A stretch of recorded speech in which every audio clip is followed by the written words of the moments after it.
The Broncos face the winless Lions in Detroit on Sunday night. Should be a shootout. Despite the unbeaten start, Peyton Manning has the worst total QBR among the 9 QBs, currently 2-0. And he has the 4th worst QBR in the NFL this season. But the good news is he's Peyton Manning. And for the Broncos, Manning is 3-0 career against the Lions, all while playing for the Colts. Coach. Yes. Pick it. Who wins? Colts, Lions.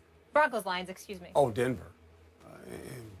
Their defense, if you watch how these guys are playing defense right now, Wade Phillips really has done a fabulous job with a talented defense. These guys were pretty good last year, but now the way they're playing, they're taking the ball away in bunches.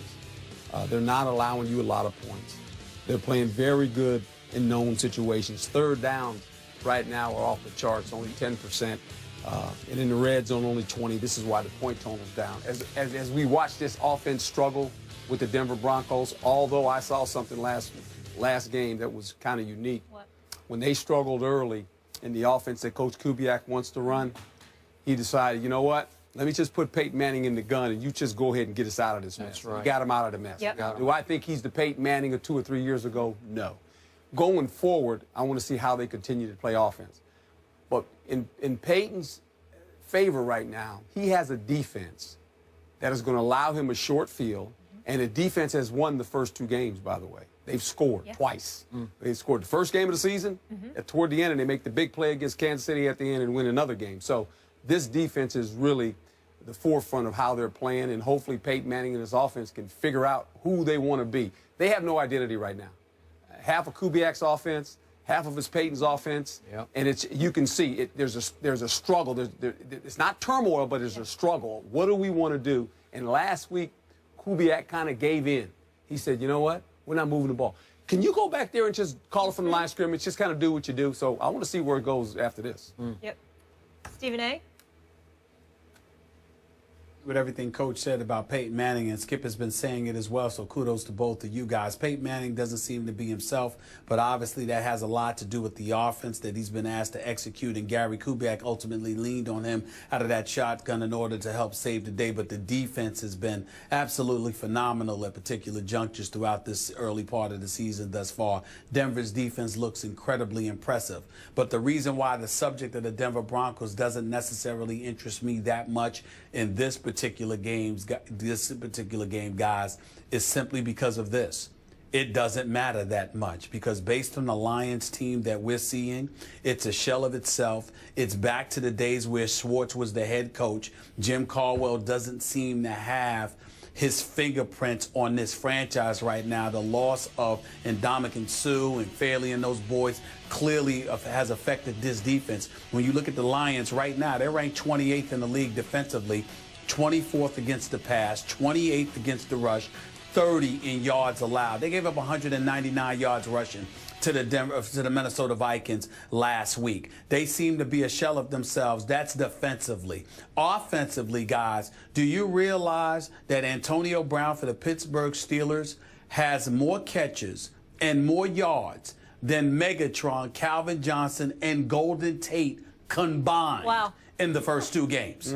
But combined, he has just as many receptions, because they have 22 combined, Megatron 12, Golden Tate 10, and he has more yards, or actually more than 100 yards. They've got like a 222 yards combined, something like that on the season, and Antonio Brown has 328. Now, we know Antonio Brown is great. We understand the job that he's doing with Ben Roethlisberger in Pittsburgh, but this is Megatron we're talking about, with a guy that can throw the football in Matt Stafford, even though he's not big Ben Roethlisberger. He's good enough. The combination of him and Golden Tate, particularly due to the fact that you don't have a power runner, because you got Jacques Bell and you've got Amir Abdullah out of Nebraska there as your running backs right now, and Abdullah's averaging over 4 yards a carry. But the point is, guys and girls, here's the deal.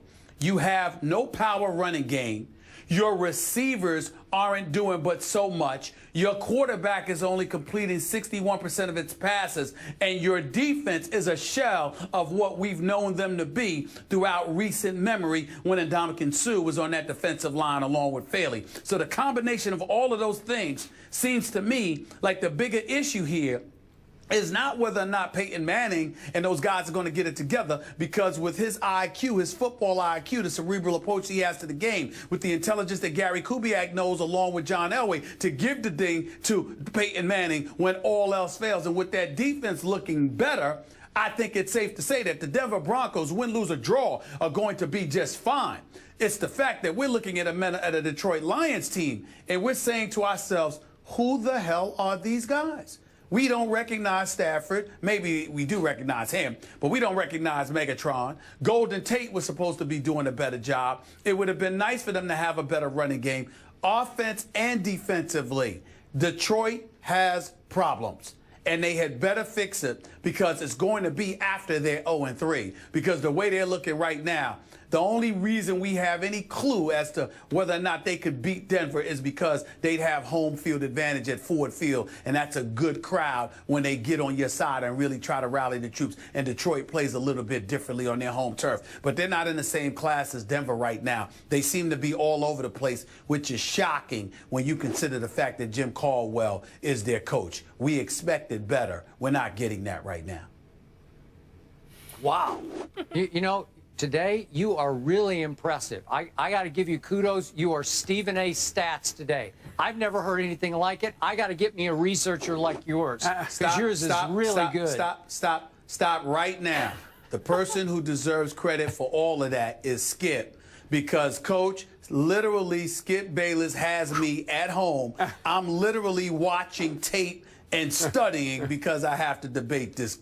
Well, you were doing a good job the first weekend in the room with us when we were watching games. You were visiting with me, Coach. and you were helping me too. Coach, I was telling Skip how you were coaching me about how corners play the position. Yeah. You were showing me. Yeah. Doing a good job. I know. Education. Learning this game. And oh, by the way, Skip, real quick, Tom Jackson, my man Keyshawn, Chris Carter, and those boys, huge help as well. Yep. I cannot take credit from any of y'all.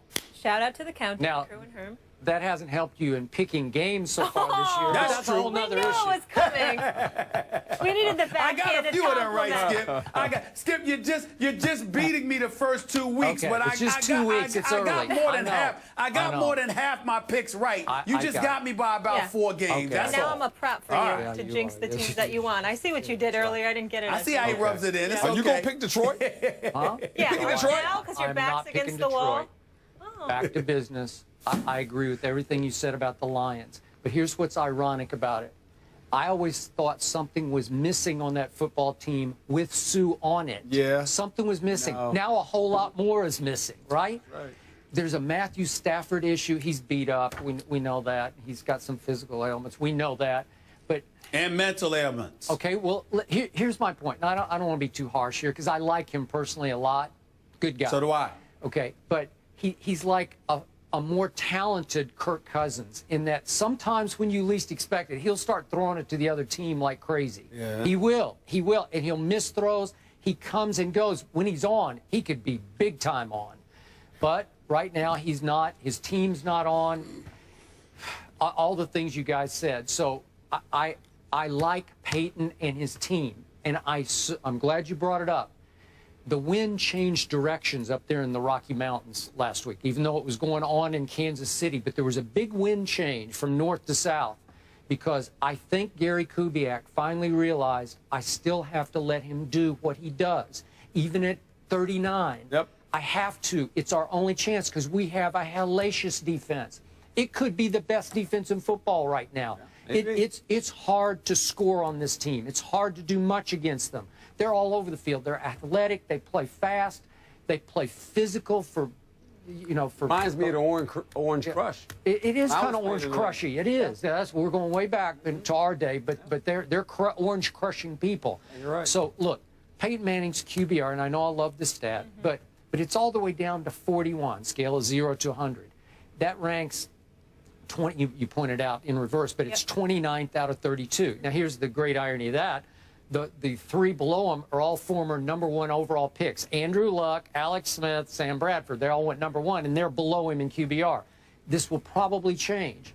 But look, the reason Peyton's is a little misleading is that the other night against the arch rival in their asylum of a stadium, and you Oh, coach there. they what? Okay, hey, does it Hard get place much to play louder? doesn't get it was, Ooh, yeah, ooh. unbelievable. Okay, so there's 2:27 left in the game. It's teetering, and Peyton says, "Watch this." I thought that was special because No doubt. Peyton Manning said, "I'm going to go 80 yards in 10 plays. I'm going to hit my little guy, Emmanuel Sanders, our friend of our show, for 19 yards for the winning touchdown." Yeah. That's vintage Peyton, right? Oh. I thought he looked like 29-year-old Peyton. Let me ask right? you this, though, Skip, and Stephen A. can probably chime in on this, too.